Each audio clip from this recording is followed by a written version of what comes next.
Catherine Bernardo, nag-aalinlangan nga ba napakasalan ang gwapong aktor na si Alden Richards? Bakit naman? OMG.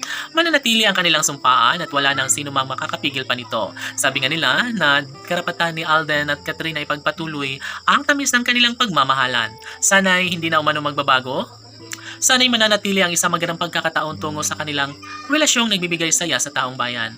Opo, ito lamang ang isa sa pinakapangarap at hinihiling ng lahat. Mas nanaisin ni Catherine Bernardo na magkaroon ng habang buhay na kaligayahan. Sabi nga ni Catherine na iisa lamang ang kanilang pinakapangarap, iisa lamang ang kanilang hangarin na sana'y magiging magkaroon ng habang buhay na kaligayahan ang dalaga at binata.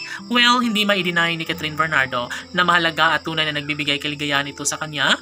Si Alden Richards lamang ang tunay na nagbibigay kaligayahan sa kanyang pagkatao. Opo, mananatili ang isang magandang pagkakataon lalo na at hanggang ngayon ay pinapangarap ni Alden Richards na magtagumpay siya sa pangalan ng pagmamahal na nararamdaman para kay Catherine Bernardo.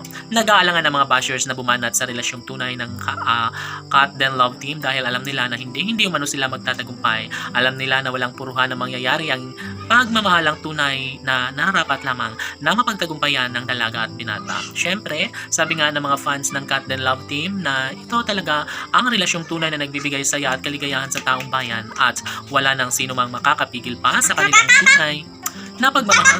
Lahat ay pwede na mangyayari lalo na at isa ito sa pinakahinihiling.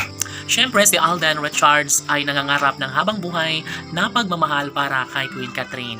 Siyempre, kapag sinabi nga ni Alden Richards na magtagumpay na may sa katuparan ng isa sa pangarap niyang magiging makabuluhan ang buhay relasyon kasama ng babaeng kanyang pangarap na makasama habang buhay, si Catherine Bernardo lamang ang nag-iisang babaeng tunay na nagbibigay saya at kaligayahan sa lahat. Sabi nga ng dalaga na posible umano na mangyayari ang isa sa kanyang pangarap at hangarin na magkaroon ng habang buhay na pagmamahal sa mga puso ni Alden at Catherine. Of course, laging pakatandaan na naghihintay lamang na magandang pagkakataon na maisa katuparan ng isa sa pangarap at hangarin ng lahat na may kasal nga ang dalaga sa binata.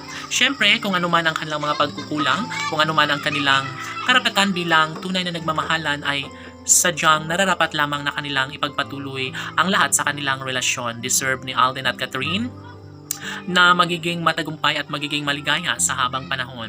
Kung ano man ang kanilang nanaisin, dapat lamang nasuportahan dahil ayaw ng taong bayan na masaktan at magiging malungkot ang buhay ng dalaga. At sadyang si Alden Richards lamang ang bukod tanging lalaking gustong makasama sa habang buhay ng pretty girl na si Catherine Bernardo. Sana hindi na magbabago kailanman ang kanilang pagmamahal na nararamdaman sa isa't isa at sana'y may pagpatuloy ang tamis ng kanilang pagmamahalan ni Alden Richards at ng pretty girl na si Catherine Bernardo. Laman!